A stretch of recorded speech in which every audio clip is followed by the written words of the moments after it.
Coming up on today's episode of Airborne-Unlimited, Euro LSA competition heats up at Aero 2024.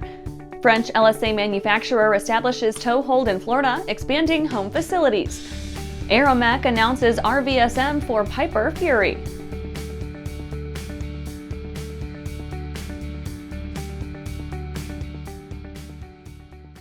Welcome to Airborne-Unlimited. I'm your host, Holland Lee. Let's get into today's stories. Euro LSA competition heats up at Aero 2024. Norges Luftsportforbund chose Aura Aero's little two-seater in electric trim for their next glider tow aircraft. The Integral E takes the low-wing tricycle gear bubble canopy design of the usual tandem seat LSA design and replaces an assortment of piston engines with Safran's ENGINEUS electric power plant. The result should enter service in 2026. Aura Aero says the Integral E should be good for about 60 minutes of flight time at a stretch, with a sub-30-minute recharging time. Norges Luftsportforbund decided that Aura Aero had the best offering in the EU market, picking the Integral E to become the foundation of their electric glider tow operations at the National Center for Gliding. Drew McEwen, Chief Commercial Officer of Aura Aero, said, quote, "We are proud to welcome our first customer from Norway for the Integral family and honored to have been selected by this major aeronautic federation," end quote. John Eirik Laupsa, General Secretary of the Norges Luftsportforbund, said that they were eager to make a name for themselves as a forward-thinking green operation. Quote, "Norway is a leading country in decarbonizing aviation. We are thrilled to be contributing at our level by using this brand new electric aircraft for our gliding activities soon," end quote. After the break, Viasat partners with uAvionix on UAV communications.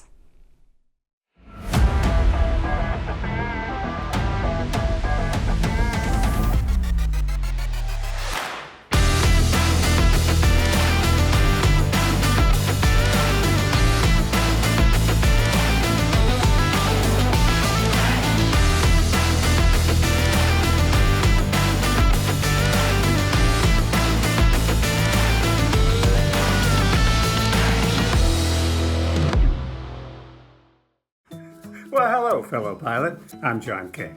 And I'm Martha King. You know, we've all had our flying lives disrupted lately. Well, King Schools is here to help you stay up to date with courses that you can access on your desktop, iPad, or iPhone.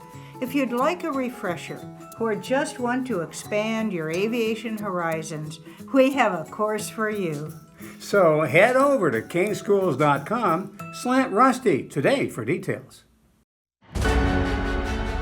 For over 30 years, the massive Sport Plane Resource Guide has provided expert, credible information, evaluations, and critical analysis of all that the sport aviation world has to offer.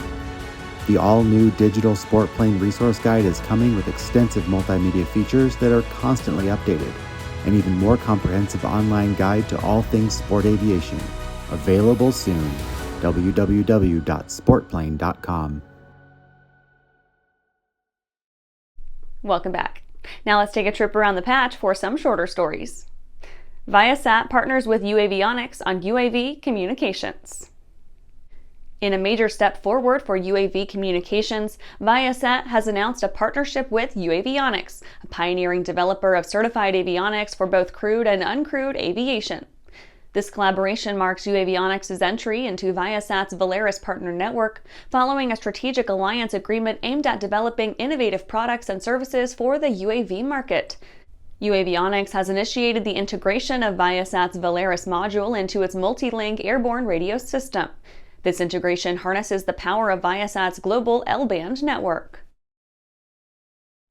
Lycoming releases update on investigation into use of UL-94 fuel. In a significant development impacting piston engine aircraft operations, Lycoming Engines has released an update on its investigation into valve seat recession observed in engines using UL-94 fuel. The inquiry was sparked by the University of North Dakota Aviation Program's experience after switching its fleet to UL-94, a 94-octane unleaded fuel, in June 2023. Despite initial positive outcomes, UND detected abnormal valve seat recession after logging 46,000 flight hours with the new fuel, prompting a return to the traditional 100 LL avgas in October. Air Force Materiel Command to be key participant at 71st Annual EAA Fly-In. The Air Force Materiel Command, a cornerstone in the development, delivery, and maintenance of U.S. Air Force weapons systems, will feature prominently at the upcoming AirVenture Oshkosh 2024. Scheduled for July 22nd through 28th at Whitman Regional Airport in Wisconsin, the 71st Annual EAA Fly-In Convention will host AFMC as one of its key participants. Rick Larson, EAA's VP of Communities and Member Programs, highlighted the integral role of AFMC in managing installation and mission support. NTSB issues safety alert on aluminum prop blades. Aviation authorities have recently emphasized the critical importance of regular and thorough inspections of aluminum propeller blades, especially for aircraft frequently operating in harsh environments, such as backcountry, aerial application, and coastal areas. These guidelines aim to enhance the safety and airworthiness of the fleet by preventing propeller blade failures that could result in severe accidents. Well, that's it for today's trip around the patch. Let's get back to the rest of the news. French LSA manufacturer establishes toehold in Florida, expanding home facilities. French sport plane manufacturer Elixir Aircraft announced a continuation of its never-ending production expansions, this time adding facilities in the U.S. and France. The new location in France will see the addition of 10,700 square feet near Elixir's flagship location in La Rochelle, France. The new one will produce composite parts for the fuselage and flight control systems. Stateside, Elixir will open a reassembly facility in Florida at the Sarasota Bradenton Airport. Parts delivered from France will be checked, inspected, and assembled into full aircraft there, with the Florida location becoming the administrative, sales, and support hub for the entire U.S. domestic market. The expansion likely comes courtesy of the brand's recent funding efforts, which filled the coffers to the tune of about €40 million in all. The fundraising continues to be a strength of Elixir Aircraft, a brand hardly supported by the French government and a string of financial entities from the homeland. The latest round saw money from BPI France, Innovacom, and even the Nouvelle-Aquitaine region itself, where the La Rochelle flagship facility resides. After these messages, AeroMech announces RVSM for Piper Fury. Backcountry flying to us is our playground. For us, it's how we access the things we like to do. It's just our lifestyle. We exclusively use the Hartzell Voyager prop, and it's proved to be just a great combination for what we do. What it's doing, it's helping us all have better performing airplanes. Man, it feels a lot better clearing trees by 50 feet versus 20 feet. I don't ever see myself not flying.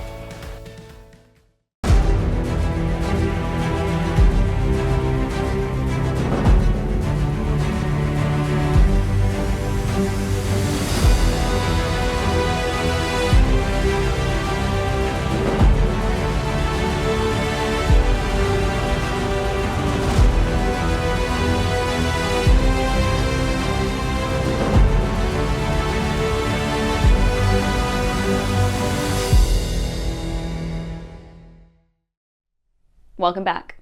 AeroMech announces RVSM for Piper Fury. The latest iteration of the long-lived Malibu platform, now the Matrix and Meridian, cut a pretty impressive figure upon its recent announcement, offering the same single-engine affordability and family hauling capacity of classic Pipers, with a brand new Pratt & Whitney PT6A-52. With better performance than ever before, operators venturing into flight levels may find it a tad irritating to miss out on using reduced vertical separation minima. Having RVSM equipment and authorization makes planning and flying easier all around, with more tracks and altitude blocks available to aircraft equipped for it. AeroMech Incorporated will offer an RVSM STC for the M700 Fury, just like it offered for previous M models like the Meridian, M500, and M600 in years past. The STC allows Fury operators to get the absolute best out of their birds, flying at higher flight levels, saving fuel, lowering carbon, and avoiding weather with increased operational flexibility. Perhaps best of all, they can cruise in the express lane at underutilized E-flight levels. Like any good, high-quality STC, it adds a little touch of resale too. The AeroMech STC ODA will be issued in the third quarter of 2024, in addition to being made available on new production M700 Furies. And that's our show for today. You can catch episodes of Airborne on YouTube, Roku, or Fire TV. Just search for Aero-News or Airborne, and don't forget to follow us on social media. Thanks for watching.